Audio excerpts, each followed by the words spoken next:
Hey team, Yasin here, and in this training, we're going to be talking about the fourth problem with society's paradigm, and that is going to be being a prisoner to thoughts and emotions. Now, what we're doing right now is we are continuing our theme of the psychology of transformation, and we're talking about the key training that you have to go through for your brain in order to make sure that you can not only make the income and the impact and have the freedom that you want, but also be able to provide that for other people in your life and then specifically for your clients as well, okay? Now, this training was originally called Sleepwalking Through Life, but what we did is we went ahead and updated the title to reflect more accurately what we're going to be covering, okay? Now, as I've repeated over and over and over again inside of each of these trainings, do not be caught wearing the failure uniform, thinking that what we are talking about inside of these trainings and inside of this module is not important for you to create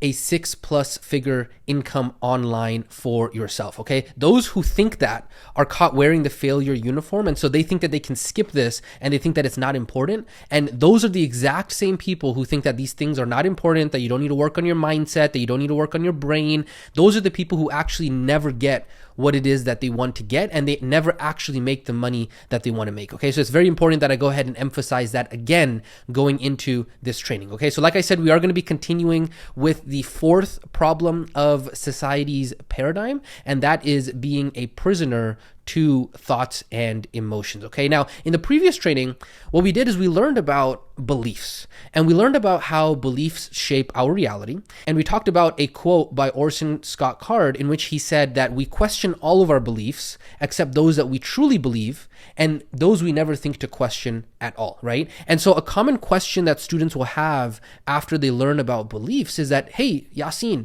if beliefs are such an integral part of our paradigm, right? If they're so difficult to be able to identify because they are literally how we think and how we see the world, then how in the world are we going to actually identify them? How can we become conscious of our beliefs? How can we actually bring our beliefs to the light, right? How can we actually consciously choose different beliefs as well?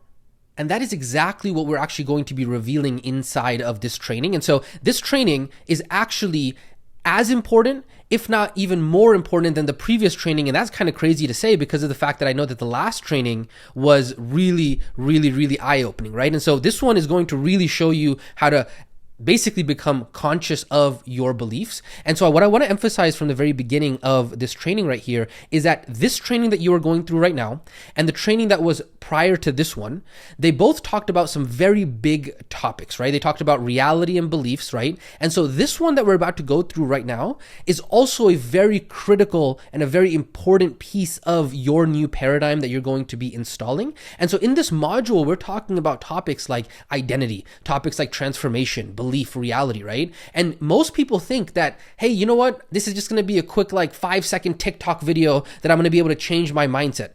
I'm telling you right now, it ain't going to happen, right? And so yes, this training is also going to be a little bit longer than most of the trainings that are going to be inside of this program. But do you remember how insanely transformational the last training was? Right? Wasn't it worth the price to be able to transform your entire life and make your dreams a reality? And so what I'm asking you is to stick with me. I'm asking you to have patience with me through these trainings, through this specific training as well, because they are going to be a little bit longer than what we are used to. But please just hang in there with me, okay? I promise you it is going to be worth your attention, okay? Now, there's going to be 7 specific parts for this training. And what I'm going to do is every single part that we go ahead and cover, I am going to go ahead and take a pause and let you know where we are inside of the training, just so that way you don't get overwhelmed. That way you are able to orient yourself because, like I said, it's going to be a little bit longer than normal. So please just stick with me through this.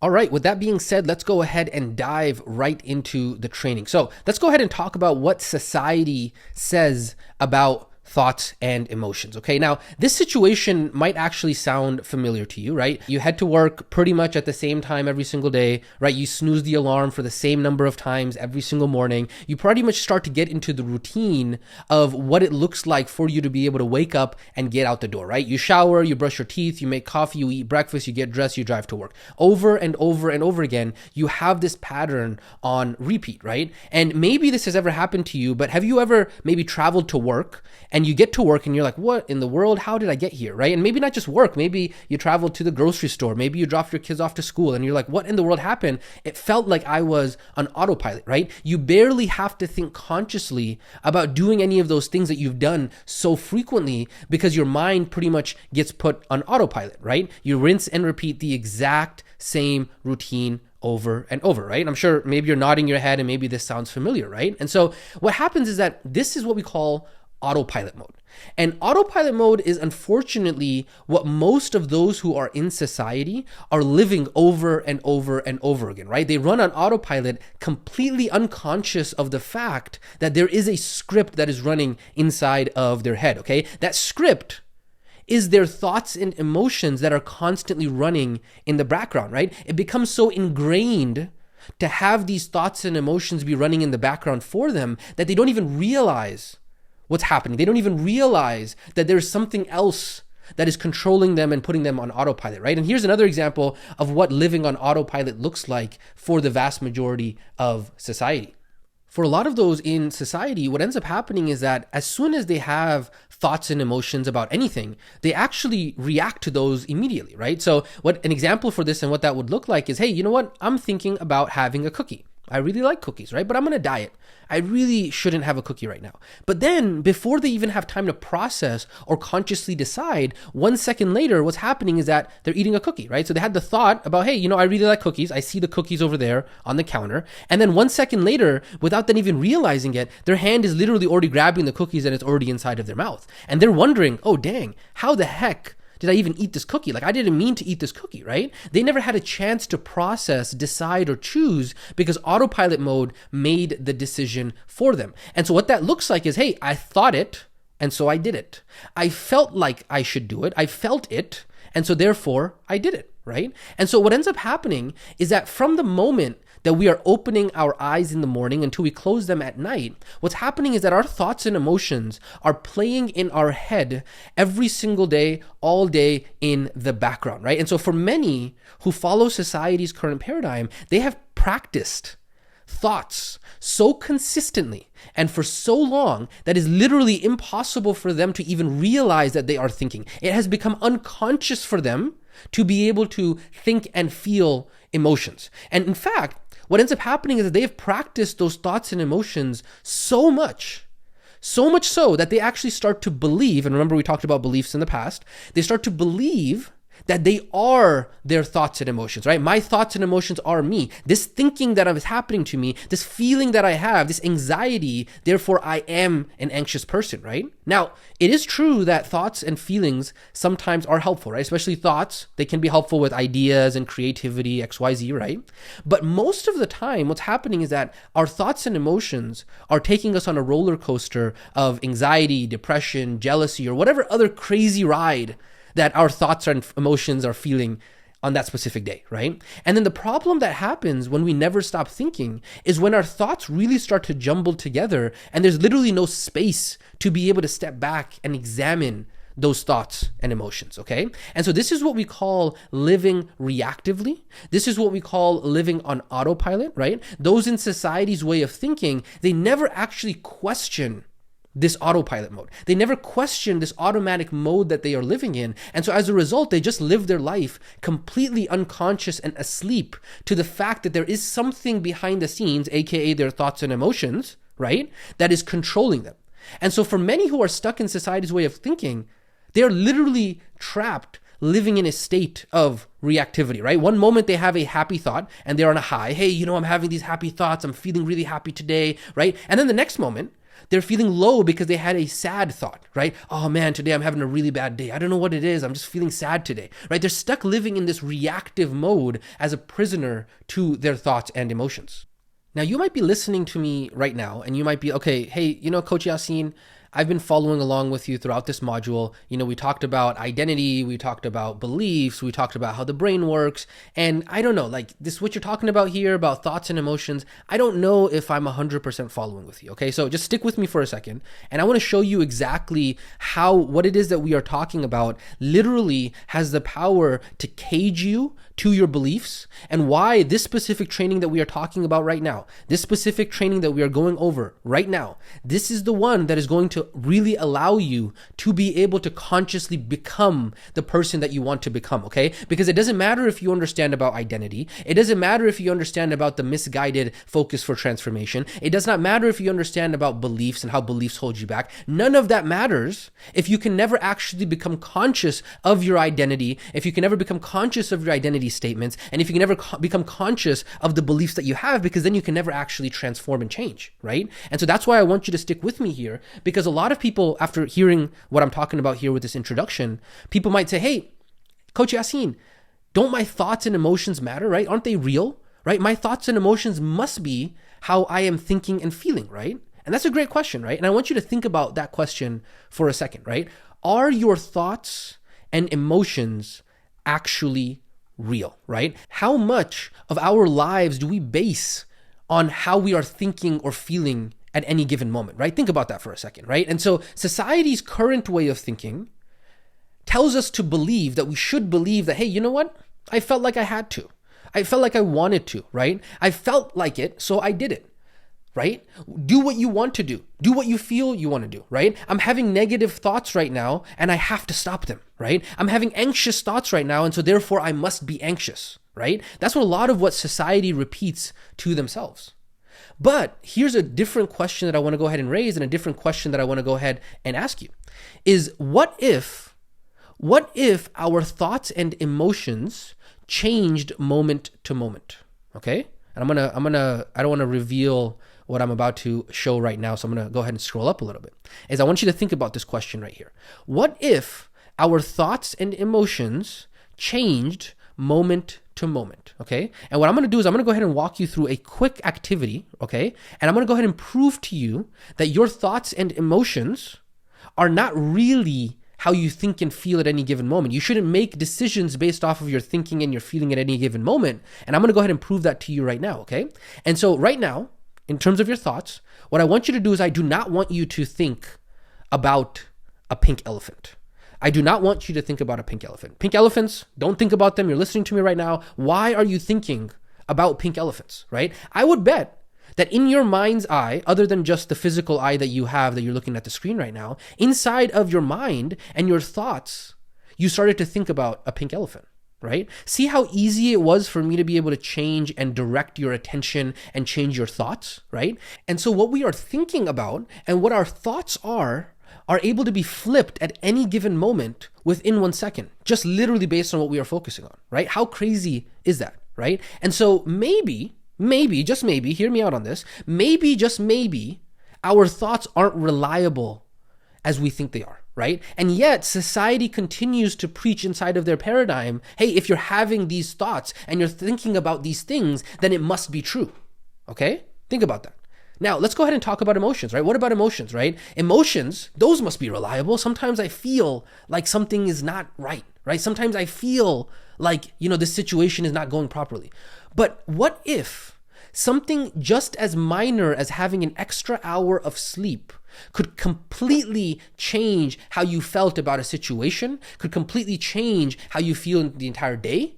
And that's exactly how it works, right? There is a strong link. It's been proven over and over and over again that there is a strong link between how you sleep and how you feel at any given moment. In fact, so many people have actually linked, so many studies have actually linked irregular sleep connected to bad mood and depression.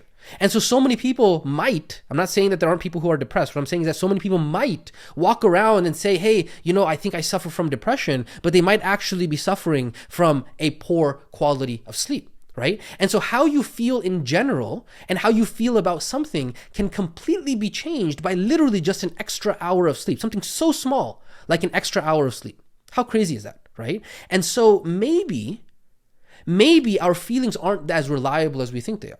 And yet society inside of its current paradigm continues to tell us that if you are feeling a certain way, then it must be true, okay? Because here's the actual truth. The truth is that thoughts and emotions are like waves. They come and they go and they constantly change, okay? But there is a difference between following your intuition and your gut. I fully believe in that, right? There is something that is called your intuition. But intuition and following your gut is a deeper level of understanding It's not the surface level temporary thoughts and emotions that we're talking about, right? Because when society tells us to follow every single one of our thoughts and emotions, what ends up happening, the surface level thoughts and emotions, right? We're not talking about intuition and gut here. We're talking about the surface level thoughts and emotions that can be changed so quickly, right? What happens when we follow every single one of those temporary thoughts and emotions, what ends up happening is that we actually live a reactive life. What ends up happening is we live a life in which we are constantly changing our minds and we are constantly changing how we feel. And yet society truly believes that because I think this thought and because I feel this way, then it must be true, right? Those are the people who live in society's current paradigm. That's what they believe to be true, right? And what ends up happening is that those people think that they are free. However, in reality, what's happened is that they have become prisoners, enslaved to their thoughts and emotions at any given moment, living reactively. Whatever they think or feel, they take action on unconsciously without even being able to process what happened, right? Do you remember what we talked about in the previous training, right? What we talked about in terms of the situation and the reality based on the data of what life looks like for the average person in society? Do you remember that? We talked about all of these data points, right? This is the outcome that society's current paradigm of unconsciously being a prisoner to their thoughts and emotions, this is what it has led to for the average person in society. I'm not going to go through all of the data again right now, but we talked about what percentage of Americans live paycheck to paycheck, what percentage have savings, how much savings do they have, right? How many of them are overweight? All of the average numbers that we talked about, and we talked about how, hey, by all means, if somebody that you know, if you yourself want to be average, then you have to understand the life that you are signing up for, because this is what average looks like for the vast majority of society. This is the reality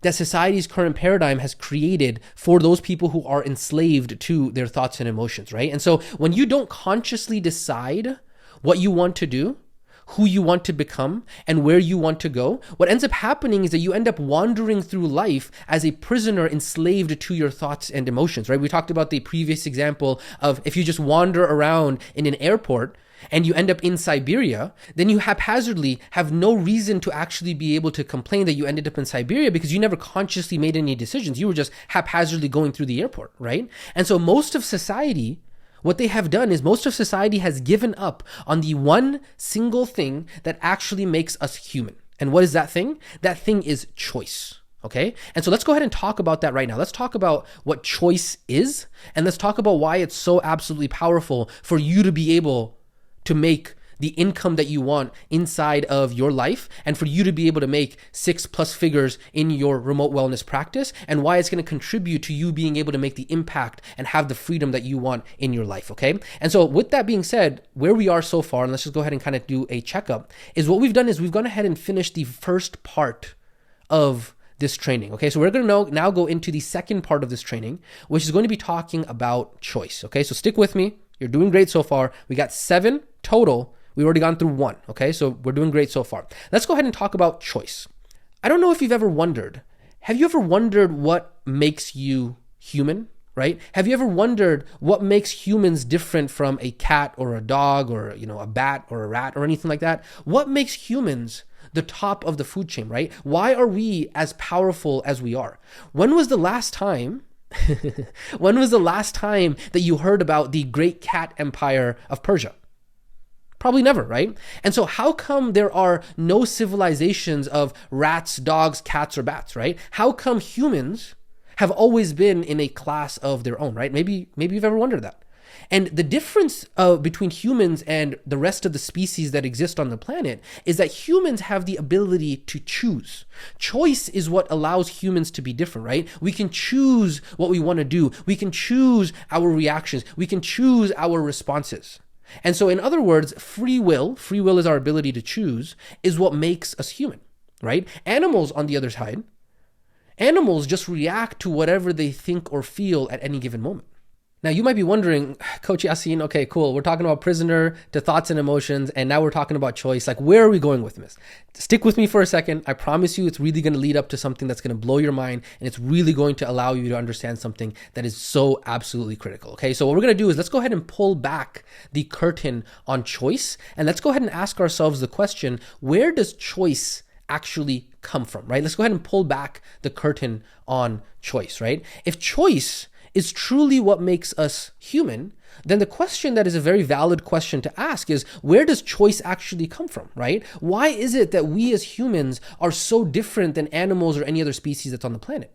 And the answer to that question, and the answer of where choice actually comes from, neuroscience has already proved that for us. Neuroscience has proved to us that humans, and humans having the power of choice, comes from something that is called our consciousness.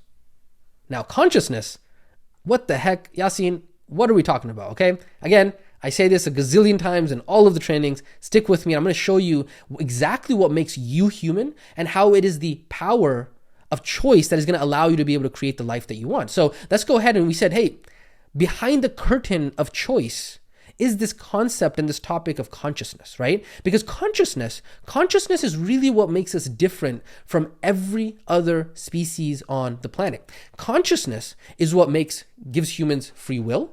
Consciousness is what gives humans the ability to look into the mirror and say, yep, that's me. Consciousness is what allows us to be able to realize that we are alive. It's what gives us our awareness of our existence. It what gives us our awareness of who we are and who others are, right? It's how we are able to even form an identity in the first place, right? Because without consciousness, humans would not be humans. But what in the world is consciousness, right? The word consciousness is something that I'm sure we have all heard, but we've never actually taken the time to define it or learn more about it, right? Because in medicine, typically the word consciousness means, okay, somebody is conscious. It means that they're awake. They're not asleep. They're not in a coma, anything like that, right? But for our purposes and what we are going to be talking about what consciousness means is we're going to be referring to something much, much greater. For our purposes, consciousness is going to be a state of awareness that allows us to witness ourselves and the world around us and allows us the ability to choose. It allows us the power of choice. Now, as we go down this rabbit hole of consciousness, the next question that would naturally arise is, okay, I understand a little bit more about choice and consciousness, but where exactly is consciousness located, right? Like, is this some mystical Mojo Jojo kind of concept that we're talking about that is like very abstract, or is there a physical place in which our conscious mind is located, right? It's a great question. And so what I want you to do right now is I want you to take a second to touch your forehead, okay? Right behind where you are touching, right? The very forward part of your skull, right? This is the part of the brain right behind your fingers on the forward part of your skull on your forehead. This is the part of the brain that is known as the prefrontal cortex, okay? And the prefrontal cortex is a part of the neocortex or the frontal lobe of the brain, right? So if you can imagine right here in the front of your brain, this is where the consciousness is actually located. This is where the frontal cortex, the prefrontal cortex, this is the part of the brain in which you actually are responsible for things like forward thinking, logical thinking, constructive thinking, planning, choice, creativity, language, imagination, reasoning. Everything that we would consider to be human comes from this part of the brain, okay? And other than just the consciousness, this is typically what we refer to the conscious mind or the conscious self. All of that comes from this part of the brain, okay? And to further prove this to you, what I want you to understand is that when we look at the brain scans of other animals, we will start to see that human beings are really the only species on the planet that has as developed frontal cortexes as we do, right? And then what really drives this point home is that human beings are the only creatures on the planet that have as developed frontal cortexes, okay? Human beings are the only creatures, the only species on the planet that has the ability to choose, aka be conscious, right? And so those two things cannot be a coincidence. It cannot be that human beings are the only ones that are conscious, and then we just so happen to also be the only species on the planet that has such a highly developed frontal cortex, right? Those two things are not random coincidences. And so the bottom line of this is that I really want to go ahead and emphasize and prove that point to you that your consciousness, right? The feeling that you are alive, the feeling that you are a human, right? For you to be able to recognize that, yep, that is me. That is the part that actually comes from the prefrontal cortex of your brain. And just think for a second how amazing that is, right? Your conscious mind is what allows you to choose. It's what allows you to be logical, right? It's what allows you to be mindful, deliberate, and intentional, right? And it's literally right there as a physical part of your brain, right? So for so many decades, for so many places, I'm telling you right now, this might even be one of the only trainings where you will learn this stuff unless you're going to go ahead and get a neuroscience and a neuroanatomy degree. People don't talk about these concepts in which, hey, what is consciousness? What allows you to be able to choose? What part of the brain is that located, right? And then the fact that we're connecting this to being able to transform your life, to be able to create the income and the impact in your life, to be able to transform the lives of your clients, the fact that we're putting all of this together from neuroscience and cognitive behavioral therapy and all of these different concepts, it really is truly life-changing. And you're going to really, really, really be astonished with how all of this comes together inside of this training, okay? And so now that we know where consciousness is located, the next question that we would go ahead and ask is that if we have this part of our brain that allows us to choose, right? It's literally a physical part of our brain. Then how is it that we as humans can actually end up becoming prisoners, enslaved to our thoughts and emotions, right? How is it that we can literally live on autopilot when, I mean, come on, like we literally have an entire part of our brain that is anti-autopilot, that is literally all about being conscious, deliberate, and mindful, right? Why the heck is society living on autopilot mode and living reactively to their thoughts and emotions when we actually have a part of our brain that is called the frontal cortex that houses our conscious mind and our conscious self, right? And that is where what I want to talk to you next about is the real dark force that is sabotaging you, okay? And this is part 3 of our 7 parts that we're going over inside of this training, okay? Because when we talk about the real dark force that is holding you back, we talked about this in the very beginning of this module. We talked about that there was something that was a dark force that was holding you back, right? Do you remember what we said about that dark force? Do you remember what we said? What was that thing that was holding you back and sabotaging you, right? If you remember, we said that it was you. We said that it wasn't your past, skills, parents, family, government, age, lack of time, personality, none of that, right? It was you that was sabotaging you, right? We said that that was the true monster. We said that that was the criminal. But I actually have a confession to make, okay? That technically was not the entire truth, okay? The real monster that has been holding you back is not actually you. Well, technically not you, okay? It's something completely different that has been holding you back. And what we want to go ahead and do, and what I'm going to go ahead and really reveal to you, is let's go ahead and unveil to you why so many in society are unable to actually use their conscious mind and why so many people live on autopilot mode. Let's go ahead and identify who the actual monster is if the monster that's holding you back is not you. Okay, let's go ahead and let me explain. I know this sounds a little bit weird. Let me go ahead and explain to you who the real monster actually is.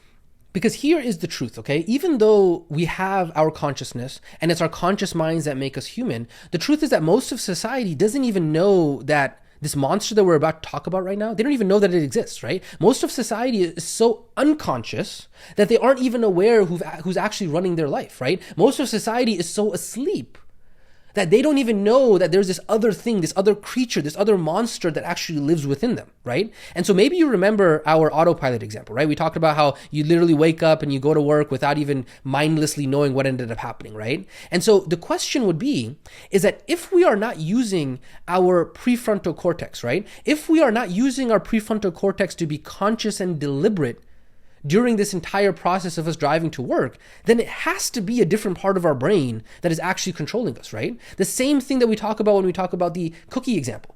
When we talk about the cookie example, how is it that we were so unconscious? We were so unconscious for being able to eat that cookie. We didn't consciously choose to eat that cookie. It was literally automatic, right? We felt it, we thought it, and then it happened. So what part of the brain could actually be doing that, right? It must be a different part of the brain. And that is exactly what I want to go ahead and reveal to you right now, is I want to go ahead and introduce you to something called the subconscious limbic self, okay? Because when we are running on autopilot, and this is so absolutely important for you to understand, I'm telling you, if you don't understand this, you will forever be a prisoner to your thoughts and emotions, because you will not understand what is truly making you live on autopilot mode and what is making you sleepwalk through life, okay? Because when we talk about the subconscious limbic self, we're talking about a very primitive part of your brain that is driving all of your reactions on autopilot mode, okay? This primitive part of the brain is what is known as the subconscious mind. So if the prefrontal cortex is the part of the brain that is at the very front, right behind our forehead, then our subconscious brain is pretty much the rest of it, okay? So you can imagine conscious mind, conscious self here, and then the subconscious mind, or what we call the limbic self, is another term that we use for this, okay? Is pretty much the rest of your brain. Now, I do want to go ahead and emphasize here, I do understand that what I am saying right now is an oversimplification, okay? Neuroanatomy and neurochemistry and neuroscience is very complicated, okay? So don't fight me. If you have a PhD in neuroscience, then come and talk to me. We'll go ahead and talk about higher level neuroanatomy, okay? But for practical purposes, in terms of what we need and what we actually need to understand to make our lives and our dream lives a reality, this is more than enough to understand this, okay? You have your conscious mind, and then you have your subconscious mind or your limbic self, okay? So you can pretty much imagine it exactly like this right here. You have the blue character on here. This is your conscious self. He lives inside of your conscious mind. And then the red character right here is your limbic self, and he or she lives inside of your subconscious mind, okay? And so this is exactly the way that it works inside of your brain. Now, you might be listening to this training, right?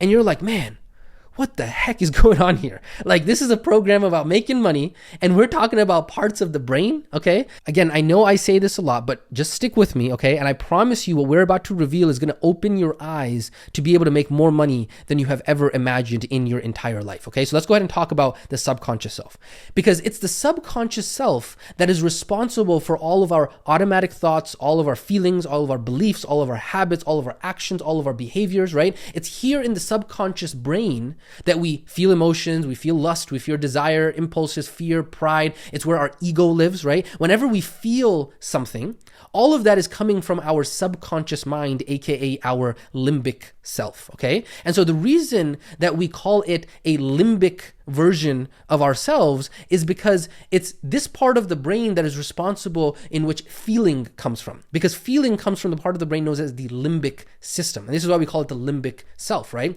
The limbic system is a part of our unconscious and subconscious brains, right? And so what happens is that whenever we get lost in thought and whenever our thoughts overpower us, all of that is actually coming from our subconscious mind. It's the part of the brain that is responsible for fear, for survival, right? If you can really imagine, most of your brain, I'm going to go ahead and scroll up here. Most of your brain, we said that the vast majority of your brain is your subconscious mind and your limbic self, right? Your brain, most of it is actually designed not to help you thrive, but it's actually designed to help you survive, okay? And so this is really the part of the brain when we talk about the limbic self that is designed to help you survive, okay? And so, like I said, what's the purpose of the limbic self? The limbic self in the subconscious mind was designed to protect us and keep us alive, okay? And this is why it's really the primitive part of the brain, because it was designed to keep us safe back in the hunter and gatherer days when there were bears and lions that were trying to eat us, right? It's not designed for a modern world of comfort. And so because of that, what ends up happening is our limbic brains don't actually know the difference between a stressful work deadline and a lion that's trying to eat us, right? It reacts the exact same way. Fear, anxiety, stress, those are the exact same emotions and feelings and thoughts that it has because it was designed for a world in which there were bears and lions that were trying to eat us, right? And so in the end, it's not like the limbic self is evil. It's not like the limbic self is bad. What the limbic self and the subconscious mind is doing is it's really just doing what it thinks is best. And does it think it's best? It thinks that keeping us alive is its number one priority. And so ultimately what that looks like inside of our actual brain is that we have these two parts of the brain that are very much at odds with each other, okay? We have our conscious self, we have our conscious mind, which is at odds with our limbic self, okay? Because while our conscious self is all about, hey, how do I thrive, right? That's what our conscious self is all about. And let me see if I can go ahead and I'm going to go ahead and zoom up here a little bit so you can see both of those as well, okay? Our conscious self is all about thriving, while our limbic self, the red character on here, is all about surviving, okay? The conscious self is all about abundance. The limbic self is all about scarcity. Conscious self is all about logical.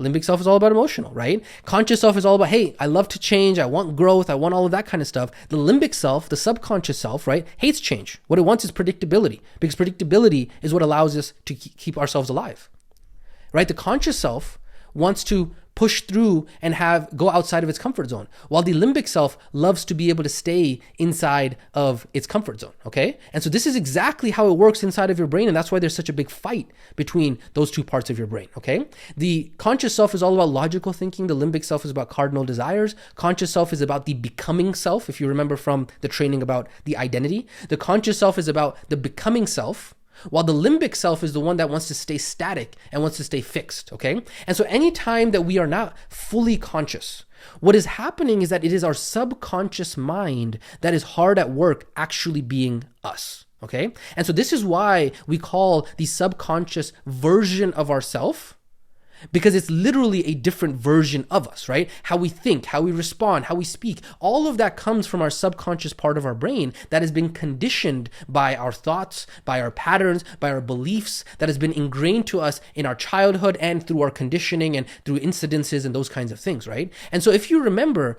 all of the things that we spoke about when we spoke about the false belief of reality, right? We talked about the beliefs and experiences and all that kind of stuff. All of that stuff is actually stored inside of the subconscious mind, right? And then from our subconscious mind, that is where we actually get all of those automatic, knee-jerk, autopilot, reactive reactions, right? Okay? And so in the same way, if you remember our cookie example, what's actually happening here when you have that thought or that feeling of wanting to eat a cookie, what happens is that the limbic self has that thought or feeling, right? The subconscious mind has that thought or feeling of, hey, I want a cookie. And then 1 second later, before you even know it, the limbic self decided that, hey, boom, it's time to eat the cookie. And so the conscious self, the blue character, was actually left confused. They're like, what in the world happened? I didn't even know I even wanted to eat the cookie. Like, it just happened, right? I didn't mean to do it. It just happened. It was my knee-jerk automatic reaction.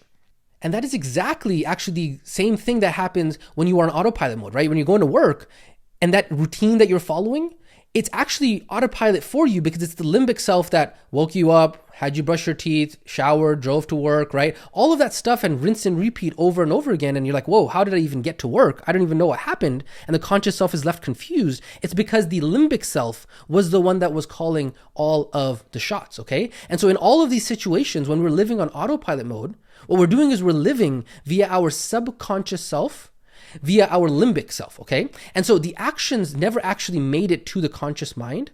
Our conscious mind was left confused. It never actually decided anything, right? The limbic self decided all of it. And so all of those thoughts and emotions that you think that you are feeling, all of those are actually from your subconscious mind, right? And so this is what's happening when people are sleepwalking through life, when society is sleepwalking through life. What's happening is that their subconscious limbic self is making all of the decisions without them even knowing. And I want you to think about how crazy that is, okay? Really, really think about how crazy that is. Most of society has no idea that the subconscious limbic self even exists. The most of society has no idea that the conscious mind actually and the conscious self actually exists. And yet, it's their limbic self that is calling all of the shots and that is deciding their fate. And so this is a quote that I really love from Carl Jung. He said that until you make the unconscious conscious, it will run your life and you will call it fate.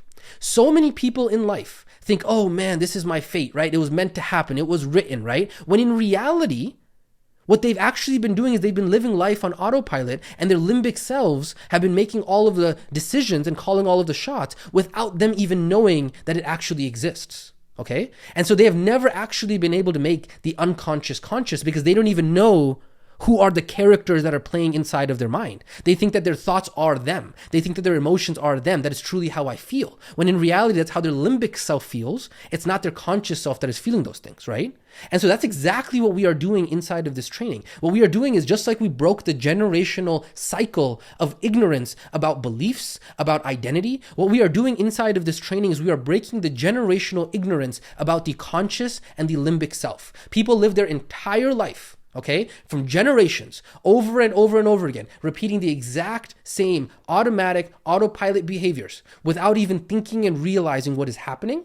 And so what we are doing right now as you go through this training is we are opening not only your eyes, but as a proximity to that, we are actually opening up the eyes of your entire circle as you start to talk to other people about their limbic self and their conscious self, right? And we're about halfway through this training right now. There's so much more that we're going to reveal to this. I told you guys this was going to be a little bit longer than normal because it's so absolutely critical to understand who are the characters that are inside of your brain and who's actually calling the shots.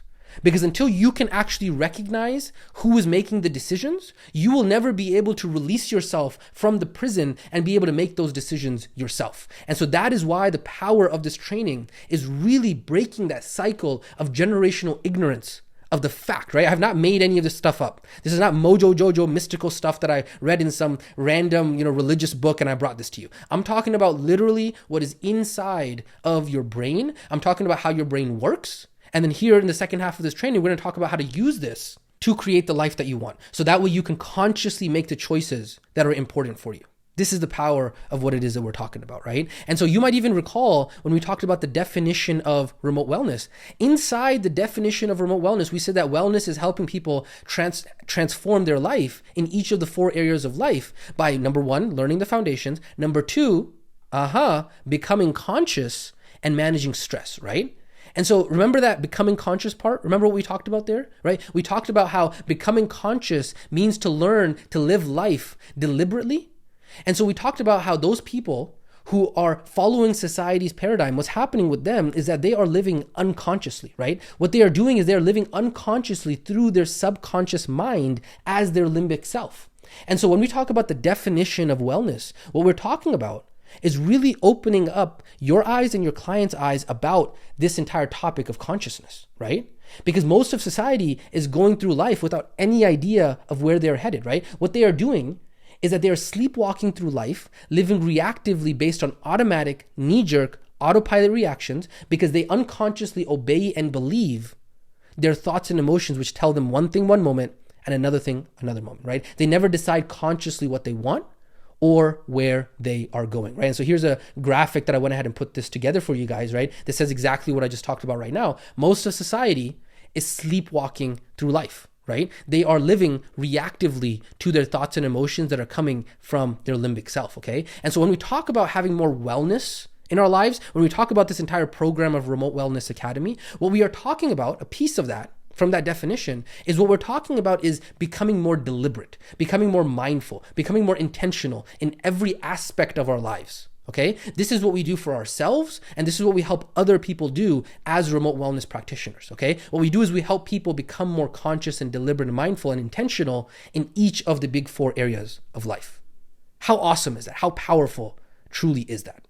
And so that is this section that we are talking about here. The next one that I want to go ahead and talk to you about is prisoner or master. Okay, so now we are a little bit more than halfway through the training. So again, stick with me. You're doing an awesome job. You're doing a phenomenal job. I know this one's a little bit longer than most, but this really is impossible to be able to convey in a 5-second Instagram story or something, right? These are very deep topics that take time to be able to process, that take time to be able to explore. And that's why we have to just understand that sometimes some of the trainings are going to be a little bit longer than normal, right? So let's go ahead and talk about this one, which is who is master and who is the prisoner, okay? This is a very, very, very important section because most people in society's current way of thinking, what's happened is they have actually forgotten what it means to be conscious, right? They have forgotten what it means to choose their actions and behaviors. They have been living so asleep, so unconsciously, so living reactively, that they have actually forgotten what it means to choose and make a decision, right? Their limbic self is controlling and calling all the shots, right? And so society has never taught its followers to create that separation or that space between their conscious self and their limbic self. And so what the transformation paradigm does is what it does is wakes us up to the truth. And the truth is that you, as you are listening to me right now, you are not your thoughts. You are not your feelings. You are not your emotions, right? Your thoughts are not you. Your feelings are not you. Your emotions are not you. What you are is you are the thinker of the thoughts, not the thoughts themselves. You are the feeler of your emotions, not the emotions themselves, right? You are the observer of your thoughts. You are the observer of your emotions. You are the observer of your feelings, right? And this is the big battle that is happening inside of your mind at all times that is basically looking for control over you. What's happening is what we call the steering wheel of you. There's a constant battle that is happening inside of you between your conscious self and your limbic self, okay? Your conscious self, right here, your conscious self, the blue character, and your limbic self. And what they are doing is they are fighting over the steering wheel of you. That's what's happening. And your goal as you are understanding this concept, I know it's a little bit abstract, but I've really done over a decade's worth of research to try and make this simple for you guys, is that the goal is for you to actually be able to control the puppet and not the other way around, right? What you want to do is you want to have your conscious self be able to control the puppet, where the subconscious mind and the limbic self is the puppet, right? You want to be able to control your limbic self and not the other way around. And so this is what actually happens for most of society. What happens is that their limbic self, their subconscious mind, is the one that is driving all of their knee-jerk automatic reactions, and it is actually the one that is controlling the conscious mind, okay? And so most people in society are being run by their limbic self, And their limbic self is the one that is calling all of the shots, okay? And so this is why those in society's current paradigm, what they have become is they have really become prisoners, enslaved to their thoughts and emotions, because what ends up happening is that their thoughts and emotions are the ones that are running the show, rather than them being able to choose what thoughts and emotions they want to actually take action on, okay? And this truly is the difference between animal life and human life, okay? Because remember how we said that humans are the only species on the planet that has consciousness, right? Remember how we said that humans were the only species on the planet that had the power of choice? Well, here's a crazy and surprising fact, okay? While other animals might not have a very well-developed conscious brain, what they do actually have is they do have very developed limbic systems, right? Especially mammals, right? If you look at the brain scans of mammals, what ends up happening is that you'll see that they might not have a conscious self, but they do actually have a very strong limbic self, okay? And so what that means is that animals don't have any control over their emotions, right? They don't choose, they just actually react, right? Whenever they have a feeling, what happens is that they actually just react to that feeling, okay? And so all of the aspects that we consider to be human, right? When we talk about empathy, we talk about putting others, putting others before yourself, right? We talk about not giving into your ego. We talk about being selfless, not being selfish, right? Not being greedy, having wisdom and logical analysis, right? All of these things are things that make up a human, right? Other animals don't really have the ability to do any of that. So what we are talking about here is that when we don't use our conscious mind, when we actually end up living reactively through our limbic systems, right? This is actually what animals do, right? They just live reactively without being able to choose. And so by definition, a human should be able to regulate their thoughts and emotions, right? Not react immediately to them. Because to be human means to be able to be deliberate, conscious, thoughtful, mindful, and intentional, right? It's innately human to be conscious. And so in the end, the more conscious you become, the more human you become, right? The more things that you can do that only humans are able to do, rather than living reactively. And this is so powerful. This is so absolutely powerful, the difference between humans and animals, right? And then the other thing that's very important to understand about this is why being conscious is so difficult, right? Why is it so easy for us to be able to revert back to our animal survival thinking via our limbic system, right? Why is it so difficult? Why is this battle between the limbic self and the conscious mind, the conscious self, why is it such a difficult battle? Right? That's a very valid question.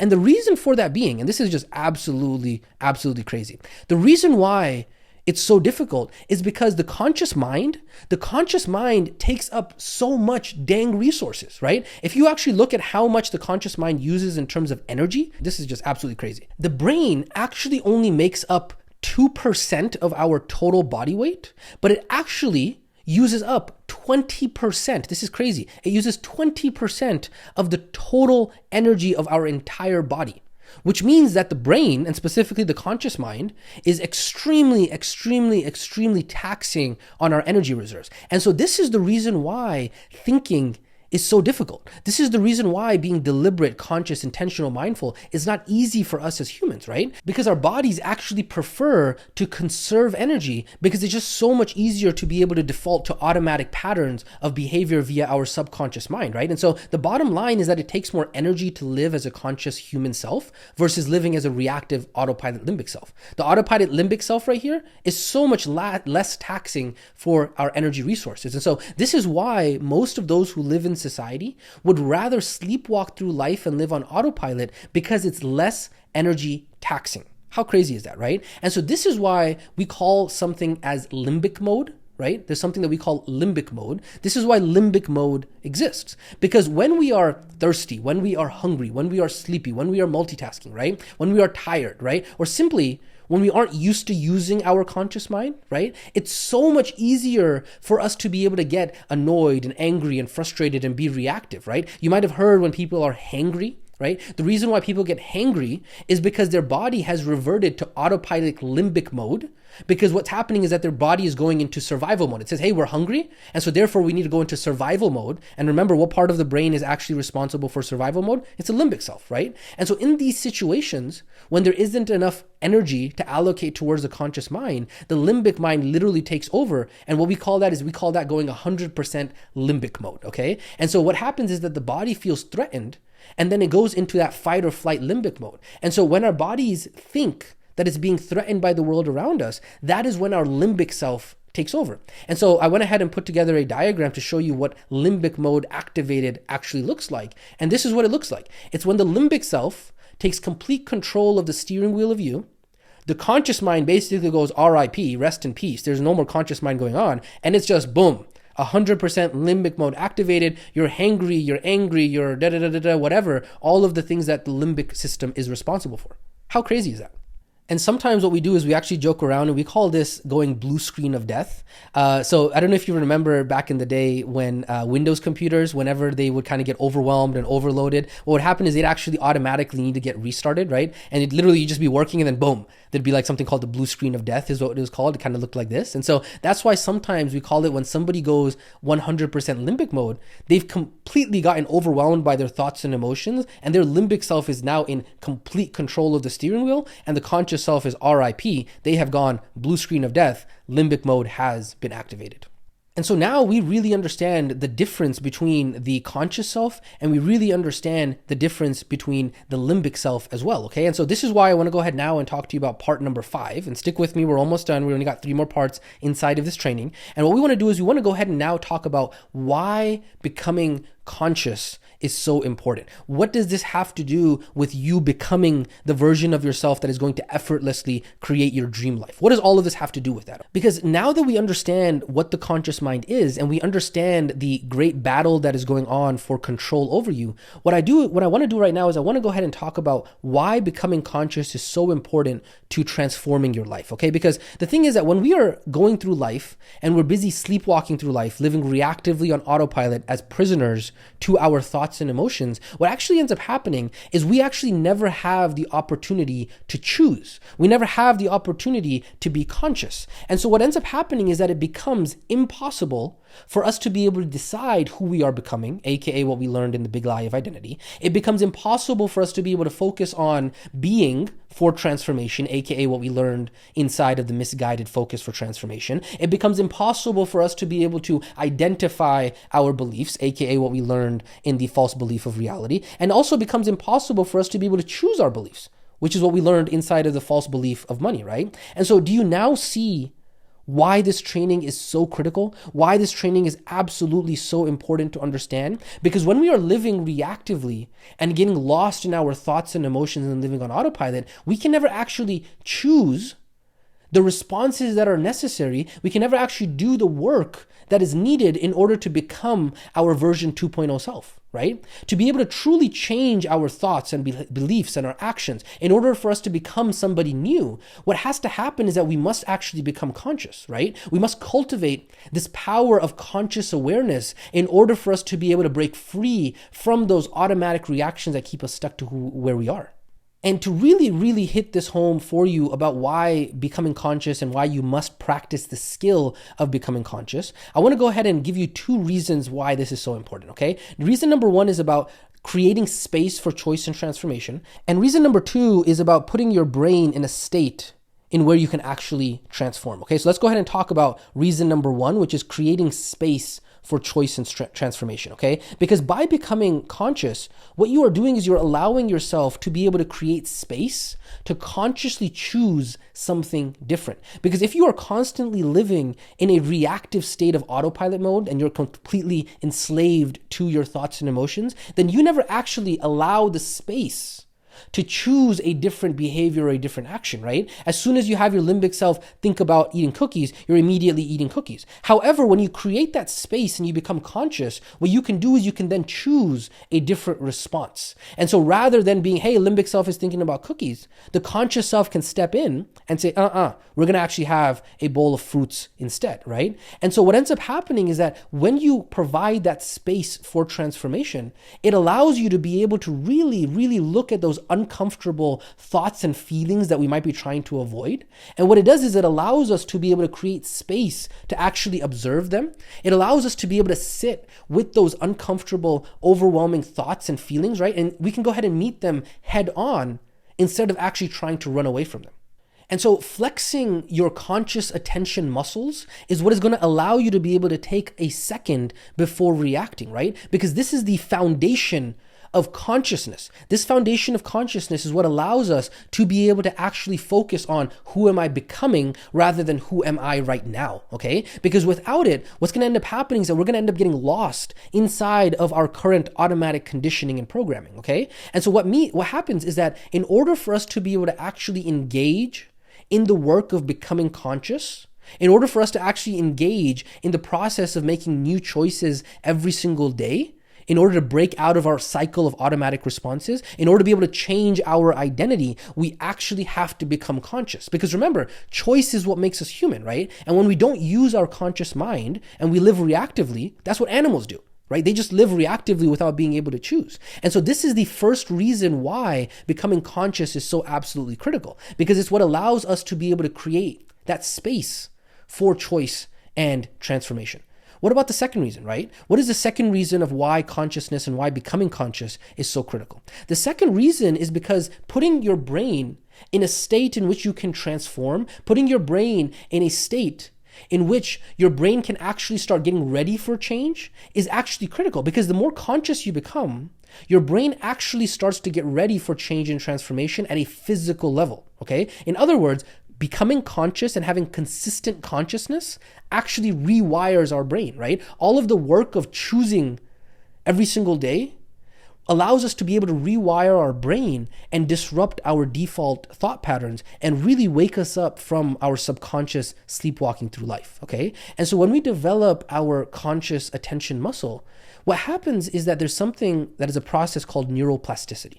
And neuroplasticity is really the process of our brains remaining changeable throughout our lives. And so what happens is that for most people who have been living as their limbic automatic self for so many years, they actually end up losing some of that neuroplasticity and they end up getting stuck in their ways, right? You might have heard it's hard to teach an old dog new tricks. It's because the old dog, has been living as a limbic subconscious automatic self for so long, they've forgotten what it means to be conscious and they don't even understand how to use their conscious mind. Think about how crazy that is, right? It's so insane that consistent consciousness changes your brain at a physical level, okay? And fMRI scans, which are brain scans that doctors use and the medical profession uses, they've actually confirmed that practicing consistent consciousness actually thickens the frontal cortex. And like we talked about, that's the part of the brain where our conscious mind comes from. So think about that. Like at a physical level, being conscious actually transforms your entire brain. How insane is that, right? Now, here's the problem with that.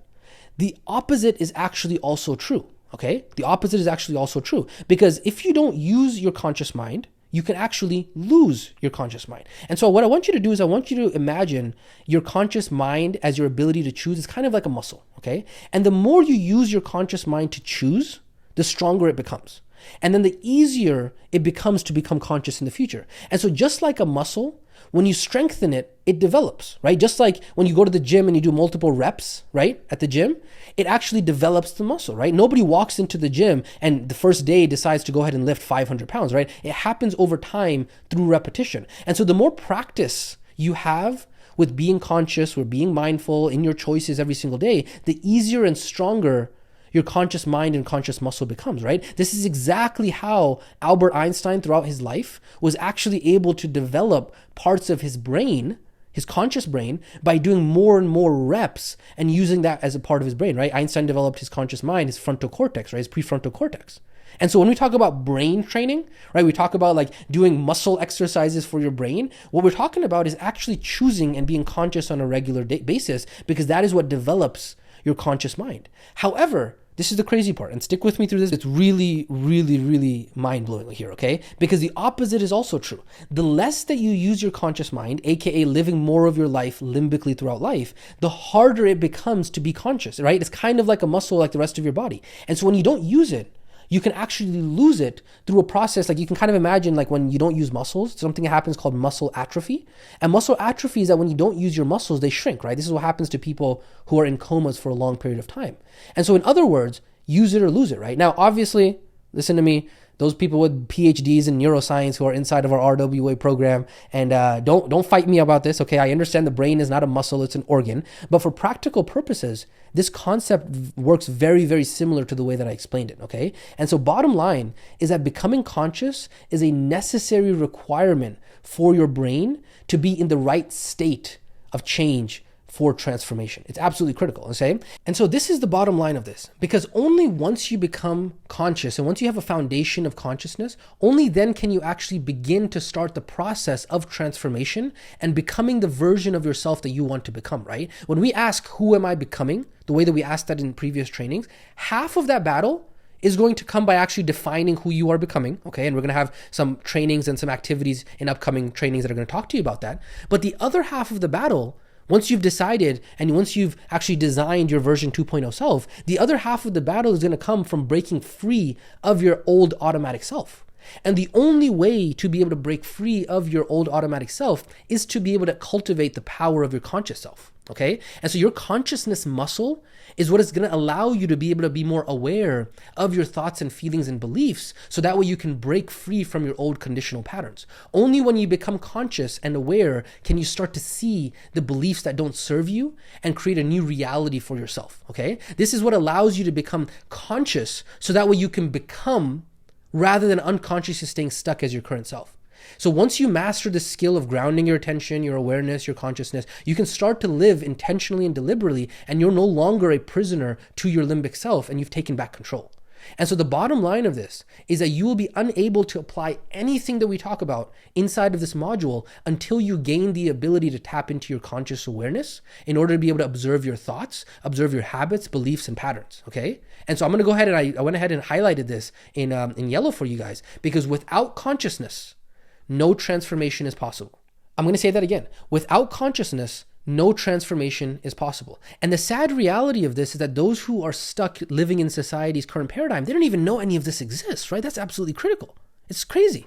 And so they continue to live on autopilot as prisoners to their thoughts and emotions, and they just continue wishing, hoping, and praying for a different life, when in reality, they don't understand that the work that is required is in their conscious self, right? And now, I know we've been talking a lot about the conscious mind and why being conscious is so important. Let's actually get to the practical part of this, okay? I wanted to really lay the foundation so that way you understand what consciousness is, because I know it's an abstract topic. Probably nobody in your entire life has talked to you about what consciousness is, where does it live inside of the brain. I'm sure none of that is something that you have been exposed to at a high level. That's why this is so important for us to lay down that foundation. But then the next question that you might ask is, how do I actually become conscious, right? How can I observe myself rather than living reactively? And that's exactly what I want to go ahead and talk to you about right now, is how to break free and how to actually become conscious. So again, I know this training is a little bit of a doozy. Woof, it's a little bit of a longer one, but we're almost done here. We're on part number 6 out of 7 parts, and we're going to go ahead and really talk about how to break free and become conscious. So let's go ahead and dive into that right now as we start to be able to close out this training. Okay, so how do you actually break free from the prison of your thoughts and emotions, right? And how do you actually not live reactively to every single little thing that they tell you? The answer to that, as we already talked about, is that you must become conscious. And what I've done is I've broken this down into a 2-step process of how you can become conscious. And step number 1 is going to be about becoming present and observing. And then step number 2 is about using the power of choice. Okay, so let's go ahead and talk about step number 1 of you becoming conscious. Step number 1 is becoming conscious is about becoming present and observing. And if you remember, you are not your thoughts and emotions, you are the observer of them, right? And so becoming present, what that means is it means grounding yourself inside of the present moment, okay? Remember that you are here right now, okay? What you are doing is you are listening to me inside of this training right now. No other moment exists except the moment that you are in right now. The past has already happened and the future has not happened yet. The only moment that actually exists is this moment right now. And so when you understand that your thoughts and feelings and emotions are not something that controls you, what it does is it allows you to be able to step outside of your thoughts and emotions and really observe them. It allows you to be able to create distance and space between the thought and the feeling and the reaction, right? And so the question that I want you to ask yourself all the time in every moment that you're going through right now is, what am I focusing on right now? Okay. If I'm eating yogurt, why am I thinking about something else, right? Why am I not focusing on just eating the yogurt, right? If I'm talking to my friend, why am I thinking about something else? Why am I not focusing on just what my friend is speaking about? Why am I letting my thoughts and emotions take me somewhere else, right? And so becoming present really is the first step to becoming conscious, because it is only in the present moment that your conscious self can actually exist. So what's going to happen is that the more that you start living in the present moment, and the more that you stop living on autopilot, the more that you're going to actually become in tune with yourself, rather than being a victim of the thoughts and emotions that are playing with you, right? So as you become more present, you can actually start to pause and witness your thoughts, your feelings, and your behaviors for what they are, which are just passing and fleeting states of mind, right? And so studies have shown that most people in society are usually thinking about negative thoughts and feelings 70% of the time. And so instead, what I want you to do, as somebody who is following the transformation paradigm, instead of letting negative thoughts and feelings run your life, next time that you're having a negative thought or feeling, what I want you to do is I want you to witness your body's sensations, okay? In other words, I want you to become conscious. Do you see yourself growing defensive and your shoulders start to tighten up and your jaw muscles start to tighten up when you start disagreeing with a friend or a spouse, right? That is the reaction that you're having. I want you to observe that. Do you start to withdraw and disconnect from yourself? Or do you start to become hyper aware of your body's sensations when you walk into an unfamiliar environment, right? Does your body physically react in a negative way when you feel like you're being threatened? I want you to start observing those things and observe them without judgment. Just observe them, right? And so here are some examples that I really want to go ahead and help you really hit this home, right? Is understanding random thoughts and feelings from your limbic self, okay? And so sometimes what ends up happening is that our brains will literally feed us random thoughts and random emotions. And then your limbic self, you're like, dang, your limbic self says, hey, here's a random sad event from when you were 6 years old. And then what you got to reply as your conscious self is, okay, thank you, Limbic Yasin, that's funny. Thank you for reminding me of that sad event when I was 6 years old, right? And so what ends up happening is you can then choose a different thought, or you can choose to ground yourself back in the present moment. And so this is exactly what it would look like, is rather than saying, oh man, I am a helpless case or I am a hopeless case, right? Instead, it's I'm noticing that a thought is arising that says that I am a hopeless case, right? So do you see how powerful that slight shift is, and why it's so critical to be conscious when we want to change our identity or change our identity statements or change our beliefs? Because unless you learn to be conscious, you're never going to actually be able to identify those beliefs, because you never made space to be able to separate yourself from them. You just constantly say, I am a hopeless case, rather than saying, oh no, wait a second. I am noticing that a thought is arising that says that I am a hopeless case, right? This is exactly what it looks like on here, being caught up in your thoughts versus being in observer mode, right? So this is being caught up in your thoughts, being so stuck in them. And then over here, where you're in observer mode, observing your thoughts and emotions, right? Same thing on here, right? Whenever we have a big problem, sometimes that problem feels all consuming. Instead, rather than that problem consuming us, we can observe that problem as well as observe in the present moment what else is going on around us, okay? And so in the same way, as we are going through this, is that you can learn to observe your thoughts instead of becoming overwhelmed by them. Rather than them being inside of your head and you just circling around and looping them over and over and over again, you can learn to be able to observe your thoughts and emotions, okay? In the same way, I'm really trying to hit this home for everybody who's a visual learner as well, because I understand that this training is a little bit longer. I understand that this topic is a little bit more abstract, but I really want to hit this home and make this very, very solid for you. And so in the same way here, you can see being in your thoughts is kind of like being inside of the jungle, versus observing your thoughts is like being 30,000 foot overview, observing the jungle down here, right? Same thing, another example on here, being inside of your thoughts is kind of like you being under the downpour of the rain of all of your thoughts and emotions, versus observing them is seeing them as clouds in the sky and you're just observing them. Hey, there's the anxiety cloud, there's the guilt cloud, there's the self-doubt cloud. And then a really, really powerful example that has served me throughout my entire life is the mental framework of really understanding the framework of riding the roller coaster of thoughts and emotions, right? What ends up happening is that the limbic self, sometimes what happens is that the limbic self loves to ride this roller coaster of thoughts and emotions. It loves to go on a ride, and it loves to be able to just loves this ride as this roller coaster, versus the conscious mind can choose to observe the roller coaster rather than actually ride the roller coaster of thoughts and emotions, okay? And so the question you want to ask yourself is, am I riding the roller coaster of thoughts and emotions? Or am I getting lost in my thoughts and emotions, right? Am I starting to think that my thoughts and emotions are me, that they are the ones who are in control, right? Or am I actually observing them, right? And sometimes, man, that limbic self, especially whenever there's a thought that is like very triggering, whenever there's a lot of fear, whenever there's a lot of anxiety to that thought or that emotion, man, this little guy right here, he or she loves to go on this ride of roller coaster of thoughts and emotions over and over and over again, especially when it's a thought that is extremely, extremely triggering or an emotion that is very powerful, right? And so it's very common and normal for all of us to actually end up riding the roller coaster of thoughts and emotions at some point. But the important thing is for us to simply just remind ourselves that we're on the roller coaster, and for us to be able to make that switch to observing the thoughts and emotions rather than riding the roller coaster of thoughts and emotions. And to really close out this first step of learning how to be able to be in the present moment and observe your thoughts and emotions, there's a company by the name of Headspace that has created an animation that I think is very powerful. And I'm going to go ahead and actually cue that animation and that short video here so you can start to get a visual video of what observing your thoughts and emotions looks like rather than reacting to them and riding that roller coaster of thoughts and emotions. So without further ado, let's go ahead and cue that short video now. Training the mind is often quite different to how people imagine it to be. Maybe they have an idea it's about stopping thoughts or eliminating feelings, but the reality is a bit different. An easy way to think of it is to imagine yourself sitting on the side of a busy road, the passing cars representing the thoughts and the feelings. All you have to do is to sit there and watch the cars. Sounds easy, right?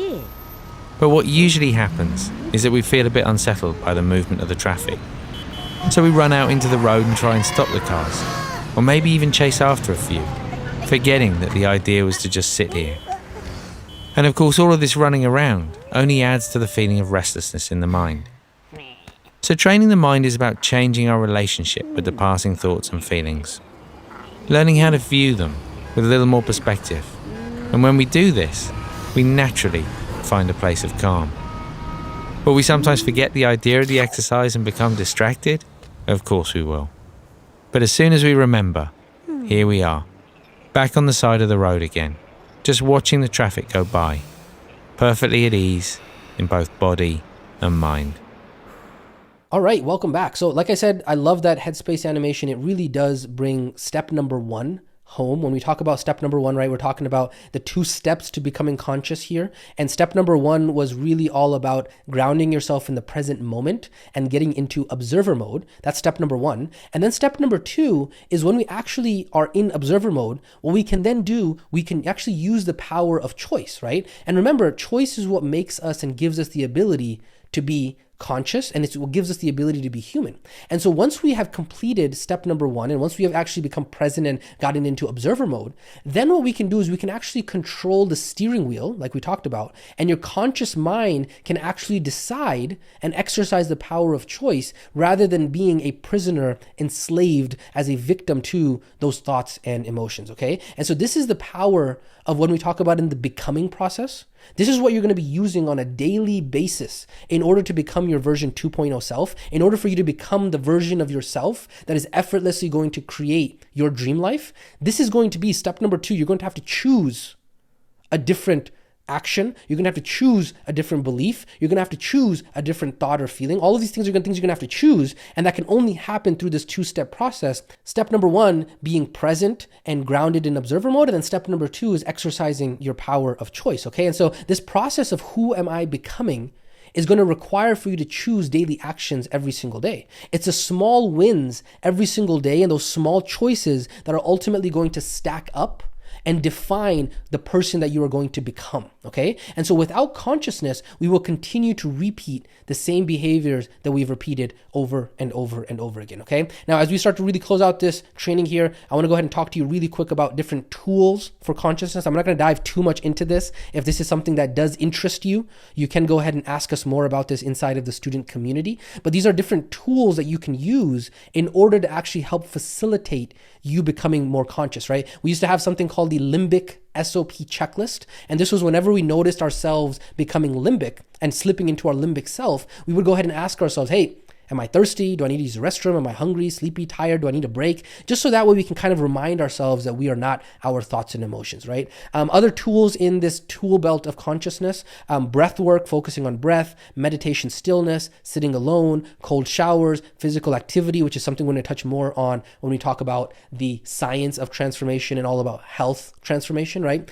Prayer, journaling, whiteboarding, self-observing, grounding our attention back to the present moment. All of these are extremely powerful tools that when we start to notice we're getting caught up in our thoughts and emotions, when we start to live on autopilot mode, we can use these tools of consciousness to really wake ourselves back up into our conscious mind, okay? And so you can really experiment and find out what tools work best to you and what really helps you cultivate that state of consciousness, right? So you can live as your conscious self rather than your limbic self. And the limbic SOP was a big game changer for us until really it became our habit and we were able to automatically start to think through the limbic SOP.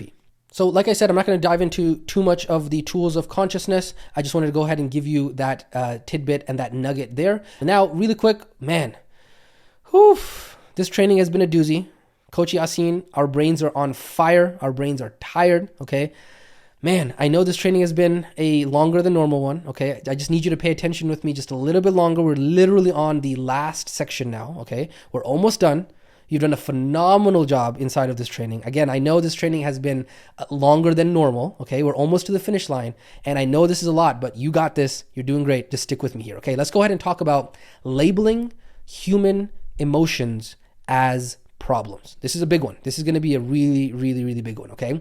Because the thing is that those who follow society's current way of thinking, what they do is they actually label human emotions as problems, right? A lot of people, and maybe you will catch yourself doing this as well, a lot of people, when they feel anxious, sad, lonely, down, stressed, any of those emotions, what they do is they say, oh no, I'm feeling stressed. That's a problem. Something must be wrong. Something bad is happening. I shouldn't be feeling stressed. I shouldn't be feeling anxious. I shouldn't be feeling sad. How can I go ahead and fix this? And so society's current paradigm insists that we shouldn't feel certain kinds of emotions, and instead we should be feeling other types of emotions, right? And so society tells us if you're not feeling happy, then something is wrong, right? You should be feeling happy. And quite frankly, that is insane. And the reason why that's insane is because the transformation paradigm says that life is 50-50. Life is what? Life is 50-50. We are not meant to be happy all the time. In our lives, we as humans are going to experience 50% roughly of what we call positive emotions and 50% of what we call negative emotions. And that's okay. That is literally just being human. It's literally just a part of the human experience, right? We as humans are capable of feeling every single human emotion during our lifetime. And that's the beauty of being human, right? That's why we're not robots. We get to feel, right? And so society's current paradigm has conditioned us to think that we should be happy most of the time, right? That we shouldn't be feeling these negative emotions. And so what ends up happening is that most of the people in society resist these negative emotions. They try to reject them and they try to label them as like, oh man, I'm feeling stressed. That's a problem. I'm feeling anxious. That's a problem. When in truth, if you only ever felt good all the time, then you wouldn't actually feel good. It would just feel normal, right? It's the lows in life that makes the highs worth living. In order for you to know what darkness is, you must understand what light is. You have to understand the opposite in order to understand what the actual thing is. And so sometimes it's okay to feel a certain way. There's nothing wrong that you need to change. There's nothing that you need to fix. It's literally you just being human. And so if we walk around thinking that we should be happier than we are, right? If we think that, man, I'm not happy right now, I should be happy right now. What's going to happen is that thought is going to create a lot of pain for us, okay? What we do is we have to accept the fact that life is 50-50, okay? And so many times, so many people in society walk around telling themselves, oh man, this shouldn't be happening. This is bad. This is a wrong. This is a problem. It should have gone another way. But in truth, there's nothing wrong with having a negative emotion, right? Remember, no matter how hard you try to be conscious, no matter how hard you try to live through your conscious self, The limbic brain is still a part of us. Feeling emotions is still a part of the human experience, right? The problem is not the emotion itself. The problem is with the identification with the thoughts and emotions when you start to live by your thoughts and emotions all the time. And then the problem is when you start to put a negative label to that emotion. That becomes the problem. Right? And so as you become more conscious, you're going to see that thoughts and feelings are really just temporary states of mind. Thoughts and feelings really do just come and go, right? Some days you're going to feel down. It's normal, right? Some days you are going to feel happy. It's normal. Some days you're going to feel sad. It's normal. Some days you won't be as attracted to your spouse. It's normal. Of course, don't tell your spouse that, right? For your spouse, you're always attracted to them, but it's just normal, right? Some days you won't feel as inspired. Some days you won't feel as motivated. Some days you won't feel as attached to your higher purpose. Why? For no other apparent reason except for the fact that you are human. It's completely normal, okay? And so many people walk around saying, oh man, I feel something is wrong. I think I should change things, right? This is what I'm going to tell you. Do not make permanent decisions on temporary feelings. Maybe you're on a lack of sleep. Maybe you're hungry. Maybe you're thirsty. Maybe you're having other things going on in your life, right? Don't make permanent decisions based on temporary feelings. This too shall pass, okay? Understand that anything that you are experiencing right now is temporary, okay? And having some negative thoughts and feelings is just a part of being human. What you got to do is you got to embrace them while you have them, because it's the beauty of being human that allows us to be able to feel, okay? Now, I do want to go ahead and make a big caveat to this. I do want to go ahead and say this.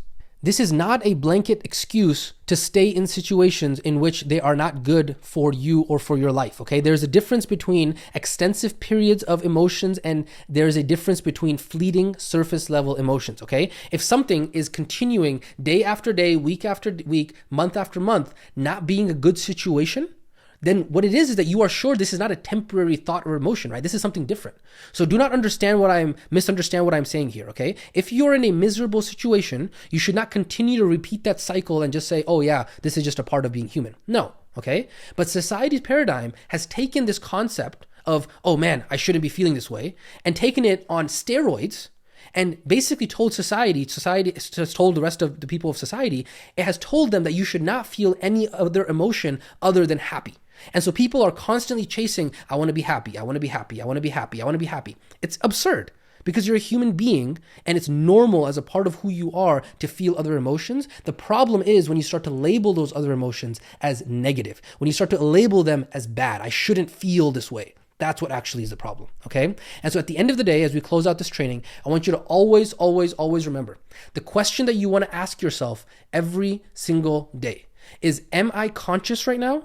Or am I going limbic, okay? Because as Carl Jung said, until you make the unconscious conscious, it will run your life and you will call it fate, okay? Because at the end of the day, it does not matter what your circumstance is. We talked about the JFK janitor example in a previous training, right? What we do is we as humans have the ability and the power to choose, and we have the power of choice. That is what it means to be human. It does not matter what situation we are in. It doesn't matter how difficult or amazing it is. We have the choice and the power to choose what meaning we give to that.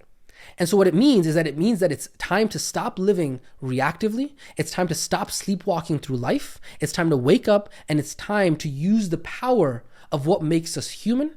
It's time to live our lives consciously. It's time to become conscious, okay? So that has been this doozy of a training, a really, really, really epic, longer than normal training. I know it was an intense one. I know we covered a lot of topics, but really this topic and the previous topic about beliefs make the cornerstone of this entire paradigm, and they're just so absolutely critical to understand. So what I want to do is I want to go ahead now and talk about your action steps, okay? What I want to go ahead and do is I want to give you 2 action steps to explore, and they are going to be like a little bit of like meditation type of stuff, and a lot of people have a misunderstanding or limiting beliefs around what meditation is. A lot of them think that it's like, oh, some Hinduism, Buddhism kind of stuff or some religious connotation. That's not actually correct.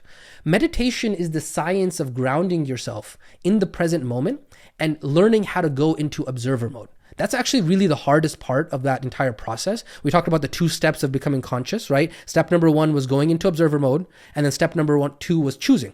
Step number 2 to choose is much easier to do. It's very easy to do actually, once you've done the hard part, which is getting into observer mode. Okay. And so getting into observer mode is really the hard part. And meditation is one tool in our tool of consciousness that allows us to do that. Okay. And so there are many resources that you can use on how to become conscious and ground yourself. Okay. I've personally used, there's an app called the Headspace app that I used for a little bit to kind of, with my training wheels, get me going in the very beginning many years ago, right? To learn how to disconnect myself from my thoughts and emotions so I could see myself more clearly, right? There are a lot of resources that are out there. And these 2 action steps, what I want you to do is I just want you to go ahead and experiment. I don't want you to judge them. I just want you to go through them. And I just want you to go ahead and have an open mind and just experiment, okay? And in the end, I want you to realize that your consciousness is like a muscle. It is going to take time to practice. And the more consistently that you do it, the more you're going to actually develop your consciousness muscle. Okay, so there's going to be 2 YouTube videos that I'm going to go ahead and link inside of the action steps. One of them is 2 minutes long. It's very awesome. And then the second one is 10 minutes long. It's very awesome as well. They're going to talk about managing anxious thoughts and stress with mindfulness, and then also decompressing your mind and body. All you got to do is just listen to them and follow the instructions inside of the video, and they're going to be very, very, very powerful for you. And then to go ahead and close out this one heck of a training on here is your engagement question for this training. What I would love for you to do is I want you to go ahead and say, man, this training was insane. Coach Yasin, summarize what you learned. What are your thoughts on being a prisoner to thoughts and emotions? No pun intended there, right? Where do you see yourself applying what it is that you learned from this training? And what are some of the aha moments that you had from this massive doozy of a training? What was some of the biggest aha moments that you had? Remember, this is your opportunity to engage. We and the other students love to hear from you, and we do read all of your comments, and I can't wait to hear what you thought about this training. I will catch you on the next one.